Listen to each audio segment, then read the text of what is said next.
Queremos darle la bienvenida una vez más a nuestro seminario profético basado en el libro de Apocalipsis. Y el libro de Apocalipsis nos habla de tres movimientos religiosos muy importantes en la historia, sobre todo en la historia de la iglesia cristiana desde los tiempos de Jesús hasta su segunda venida. En el capítulo 9 vamos a encontrar los musulmanes y no vamos a estudiarlos todavía hoy. Capítulo 12 encontramos la iglesia cristiana, la iglesia primitiva o de los apóstoles, seguida de la iglesia de la Edad Media o la iglesia de los Alpes y la iglesia remanente. Y en el capítulo 17 encontramos la iglesia romana, apostólica y también la iglesia católica. Así que encontramos esos tres movimientos principales de la historia, pero en esta ocasión vamos a enfatizar el capítulo 10, donde nos habla de nuestras raíces, el movimiento milerista, el movimiento adventista del séptimo día. Capítulo 10 de Apocalipsis, vamos a comenzar a leerlo en el verso 1 y vamos a leer y vamos a describir todo el capítulo.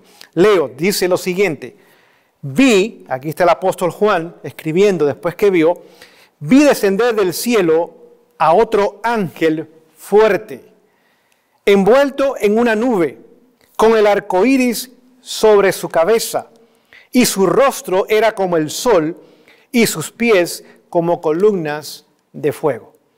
Aquí ahora vemos la descripción de un ser que viene del cielo. Dice que es un ángel. La palabra ángel significa mensajero. Es un mensajero divino, es fuerte. Vamos a darnos cuenta que tiene un uniforme puesto. Así que el uniforme es importante porque nos va a describir su función. Digamos, si usted ve un policía, usted sabe que es policía aún antes que le diga que es policía. El uniforme se lo dice. O un bombero, o un doctor, o un juez. El uniforme que ellos usan, que ellos tienen, describen la función, la posición que ellos ocupan y el trabajo que ellos realizan. Así que vemos que este ser que viene del cielo con poder de lo alto, ahora tiene un uniforme puesto y tiene cuatro características. La primera, envuelto en una nube. La segunda, con el arco iris sobre su cabeza. La tercera, su rostro como el sol. Y la cuarta, sus pies como columnas de fuego. Vamos a ver qué significa esto para que podamos entender lo que el profeta nos dice aquí en el capítulo 10 del libro de Apocalipsis. Envuelto en una nube. Cuando la palabra de Dios habla de nube, habla de ángeles.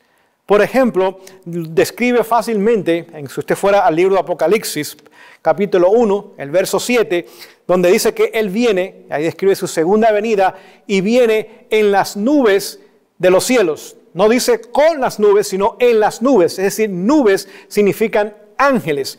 En el Salmo 104, el verso 3, dice que los ángeles son las carrozas de Dios. También en el Salmo 68, el verso 17, también dice que los ángeles son las carrozas o el carruaje que usa el Señor. Y en el Mateo 24, el verso 30 y 31, nos dice que cuando Él venga, viene con sus ángeles. Mismo libro, Mateo 25, verso 31, dice que viene con todos sus ángeles. Así que lo primero que encontramos en este movimiento milerista era un énfasis en la segunda venida de Jesús. Lo que los motivó, lo que los llevó, lo que los hizo trabajar y predicar y compartir este evangelio era que ellos creían sinceramente en la inminencia del segundo regreso de Jesús. Por ejemplo, cuando Miller comenzó a predicar allá en los años 1830, ¿qué sucedía con las carreras de caballos? Se cancelaban. Las cantinas, los bares eran cerrados. Las diversiones eran puestas a un lado. Ahora el énfasis de su predicación comenzaba a cautivar las conciencias y la mente de la gente. Y comenzaban a reconocer que la profecía estaba por cumplirse y que la venida de Jesús tomaría lugar y tomaría lugar en sus días. Y comenzaron ahora a haber cambios y reformas y nuevas prioridades y nuevos deseos y nuevas aspiraciones en sus vidas. Así que el primer mensaje dado al movimiento milerista era el mensaje de la inminencia del regreso de Jesús en gloria y majestad por segunda vez. Vemos que este mensaje era de carácter mundial. No tan solo Miller aquí en los Estados Unidos, sino que José Wolf en Alemania, y él viajó al Medio Oriente y aún llegó hasta el Oriente, el norte de África. Louis Gaussen en Francia, Hem Seppert en Holanda, Los niños allá en Escandinavia, como en Suecia y en Noruega, ahora eran los predicadores. No le permitía a la ley predicar a los adultos, al menos que tuviesen una credencial, una licencia dada por el gobierno. Pero los niños ahora comenzaron a predicar, y lo que predicaban otra vez era basado en lo que estamos leyendo y estudiando en este momento, que Jesús vendría y vendría pronto. Así que vemos que el primer elemento en el uniforme nos habla de la segunda venida de Jesús. El segundo elemento que encontramos es arco iris sobre su cabeza. ¿Dónde se encuentra por primera vez el arco iris en la Biblia? Tendríamos que ir al libro de Génesis, capítulo 9, versos del 12 al 17. Vemos que después del diluvio Dios hizo un pacto. Así que el arco iris significa un pacto de origen divino. Dios hizo un pacto con Noé y su familia. Y este pacto era simbolizado por el arco iris. Y vemos que este arco iris era el pacto de Dios con el ser humano, de que no iba a destruir más el planeta Tierra usando agua. Que esa no sería la forma de destruir el planeta. Hasta el día de hoy, Dios ha cumplido su palabra y su pacto es una realidad. Así que vemos que el arco iris significa que Dios quiere hacer un pacto. En el libro de Apocalipsis, el capítulo 4, el verso 3, encontramos que cuando Dios está sentado en su trono, hay un arco iris sobre su cabeza. Significa su pacto. Y sabe usted que el arco iris, pues, tiene sus colores, y con la razón por la cual vamos a ver los colores tienen su significado, nos hablan del pacto y del carácter de Dios. Por ejemplo, azul significa obediencia, rojo significa sacrificio, verde significa esperanza, púrpura significa realeza, blanco significa pureza o santidad, amarillo, humildad o sencillez. Así que el arco iris es ese pacto que Dios ha hecho, que revela su carácter al mundo y al universo, y ha hecho un pacto. Por lo tanto, el movimiento milerista también tenía el pacto, y el pacto que Dios ha hecho con su pueblo es el segundo pacto, o es el nuevo pacto, también como se le llama, ahí en el libro de Hebreos, capítulo 8. Vamos a leerlo brevemente para que podamos tener el contenido de la información bíblica. Hebreos 8:8 dice lo siguiente: porque reprendiéndoles dice, he aquí vienen días, dice el Señor, en que estableceré con la casa de Israel y la casa de Judá un nuevo pacto. No como el pacto que hice con sus padres el día que los tomé de las manos para sacarlos de la tierra de Egipto, porque ellos no permanecieron en mi pacto. Sé que aquí nos está hablando del primer pacto, el pacto que Dios hizo con su pueblo cuando los sacó de Egipto. Pero vemos que no fue la parte de Dios la que falló, es la parte humana. No permanecieron, no fueron fieles, no fueron leales al pacto que Dios había establecido. Verso 10, por lo cual este es el pacto que haré con la casa de Israel. Así que otra vez hace un pacto con el Israel, no literal, no el Israel étnico del Medio Oriente.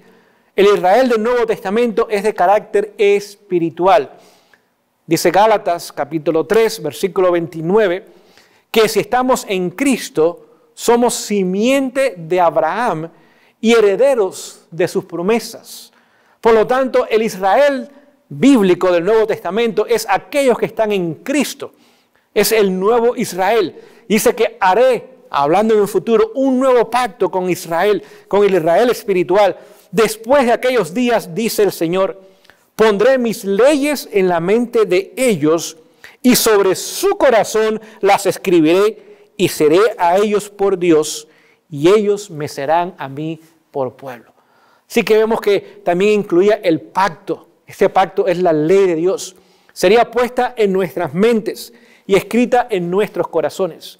En el primer pacto, con el pacto antiguo, la ley fue escrita fuera del ser humano, en tablas de piedras. Pero en el nuevo pacto es la misma ley, pero ahora es escrita en un lugar diferente. La única diferencia entre el pacto antiguo y el pacto nuevo es dónde se escribe la ley. Y este movimiento que dio lugar al movimiento adventista del séptimo día también hablaba de la obediencia a la ley de Dios. Por lo tanto, Dios haría un pacto con su pueblo y ese pacto sería poner esa ley dentro de nuestras mentes para que no la olvidemos y la escribiría en nuestros corazones para que en el poder de Él pudiéramos vivir en obediencia y en armonía con su santa ley. Ahora, ¿cuál es el beneficio del nuevo pacto. ¿Qué es lo que nos encomienda a nosotros y qué es lo que debe impactar nuestras vidas? Escuche lo siguiente y comienzo a leer en el verso 12. Porque seré propicio a sus injusticias y nunca más me acordaré de sus pecados y de sus iniquidades. Es decir, que si nosotros permitimos que Dios escriba eso en nuestros corazones y la ponga en nuestras mentes, esa obra es obra de carácter y de origen divino, no es humana. ¿Y quién escribió la ley? Sabemos que fue el dedo de Dios.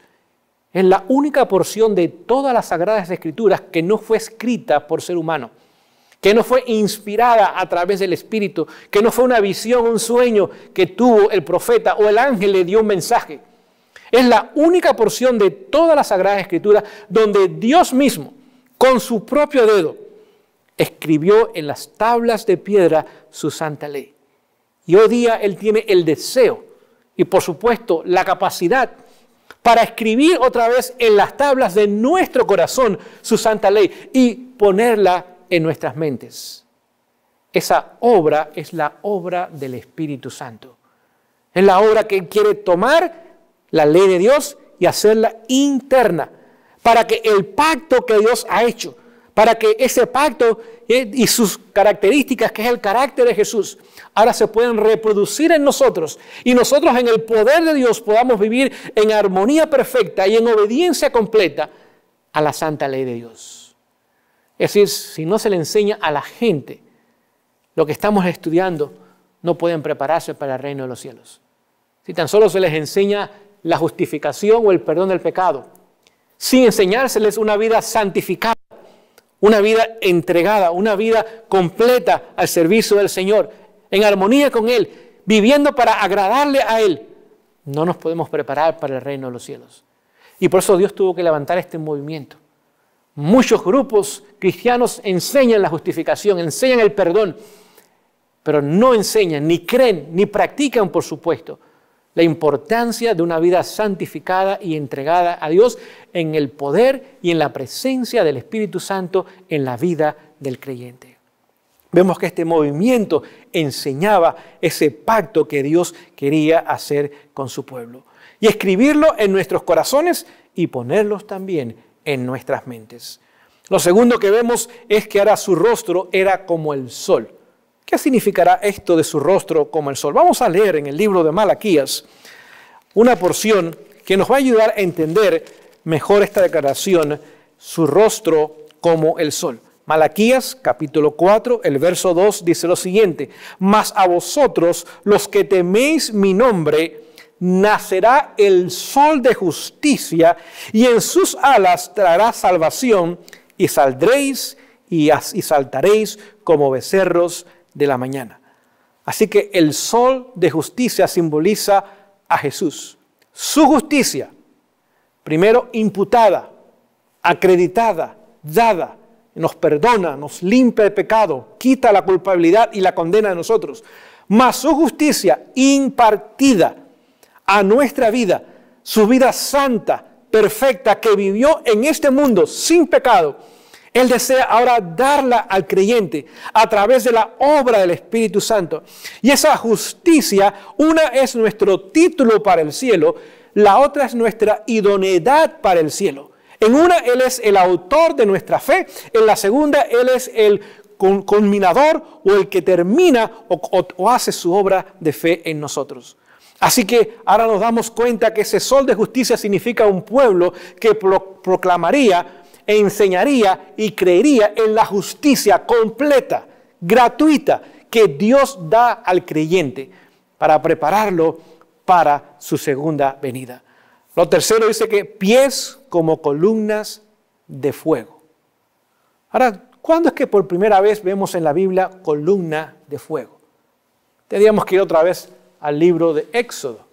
Y ahí encontraríamos que había una columna de fuego. Esta columna salía en las noches. ¿Y qué hacía? Iluminaba y también calentaba al pueblo. Así que Dios le daba luz gratis, pero también calefacción gratis. Así que habla de columnas de pies como columnas de fuego. Es decir, Dios estableció pilares pies, columnas, sobre las cuales su movimiento final, su iglesia remanente al final, podría ahora permanecer en pie. Mientras el mundo entero doblaría sus rodillas a Baal, en una falsa adoración a él, su pueblo permanecería en pie en lealtad y en fidelidad a Dios. ¿Qué pilares Dios nos dio como pueblo? Su ley, el sábado, las profecías, el espíritu de profecía, la no inmortalidad del alma, la no existencia de un infierno eterno, la justicia completa de Jesús. Cómo sanar nuestro cuerpo o mantenerlo en salud, cómo educar a nuestros hijos, cómo tener un hogar feliz, cómo tener un matrimonio correcto. Es decir, Dios comenzó a establecer pilares, puso columnas, puso pies firmes que permanecerían, sobre el cual su pueblo podía permanecerse en lealtad y en fidelidad a él, al mismo tiempo que sería un pueblo peculiar, un pueblo santo en preparación para su segunda venida. No tan solo pies como columnas de fuego, sino también nos habla de esos pies que sería un pueblo que tendría una misión, un pueblo misionero, un pueblo que tendría un mensaje que tendría que ir a toda nación, tribu, lengua y pueblo. Un pueblo que tendría un mensaje de alcance mundial, que todo el mundo necesitaba escuchar y tomar una decisión final basada en el mensaje de los tres ángeles, en el mensaje final de amonestación y de misericordia que Dios le daría a su pueblo. Por lo tanto, sería un pueblo misionero, un pueblo que tendría pilares, los mantendría firmes, los mantendría leales, diferentes, peculiares del mundo, pero es un pueblo misionero, un pueblo con un cometido, con una misión de compartir a Jesús y su mensaje completo para el tiempo en el cual vivimos. Por lo tanto, nos damos cuenta de la importancia de este mensajero. Vemos que no es un ángel. Era Cristo mismo. Tan importante era este mensaje que cuando le fue dado a Juan, Jesús mismo vino como mensajero divino fuerte. Estas características que acabamos de leer y estudiar no las tiene ningún ángel. Son características divinas, atributos divinos. Y él mismo vino para mostrar a Juan la importancia del mensaje que iba a dar. Es interesante porque en el libro de Daniel, capítulo 12, vemos una historia muy paralela. Es la misma historia. Pero allí es un ángel que viene para darle a Daniel la visión. Pero cuando llega Juan, que va a escribir el Apocalipsis, el último libro profético, y que mayormente se va a aplicar a la última iglesia de las 7 iglesias, Jesús mismo se compromete en venir y darle a su siervo él mismo la información que usted y yo estamos estudiando en este momento. Así que vemos los orígenes del movimiento adventista del séptimo día. Primero como movimiento milerista y después como movimiento adventista del séptimo día, que salió de ese movimiento milerista una vez que tomó lugar el chasco. Ahora surgieron de un pequeño grupo lo que hoy día nosotros conocemos como la Iglesia Adventista del séptimo día. Vamos a regresar al capítulo 10 de Apocalipsis, donde estábamos estudiando para ver otras características que tendría este movimiento. Vamos a leer en el verso 2 y dice lo siguiente. Y tenía en su mano un librito abierto. Así que en su mano tenía un libro. Pero no era un libro, era un librito más pequeño. No estaba cerrado, estaba abierto. Vamos a ver qué más dice.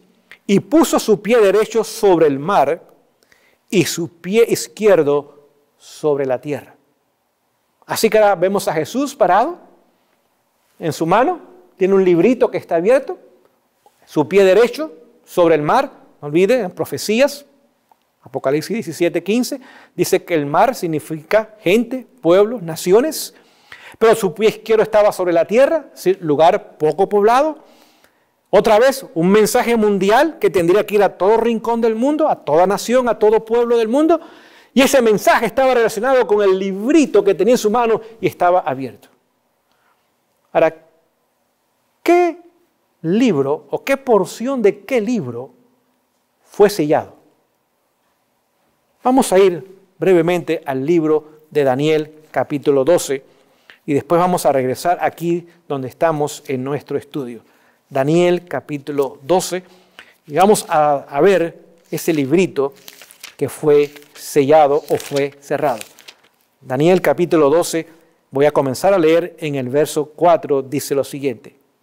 Pero tú, Daniel, cierra las palabras y sella el libro. Hasta el tiempo del fin, muchos correrán de aquí para allá y la ciencia se aumentará. Es decir, vemos que a Daniel se le pidió que cerrase el libro. Porque el libro de Daniel está dividido también en dos partes. Del capítulo 1 al capítulo 7. Son historias. Capítulo 1, vemos a Daniel y sus amigos en Babilonia. Capítulo 2, una imagen.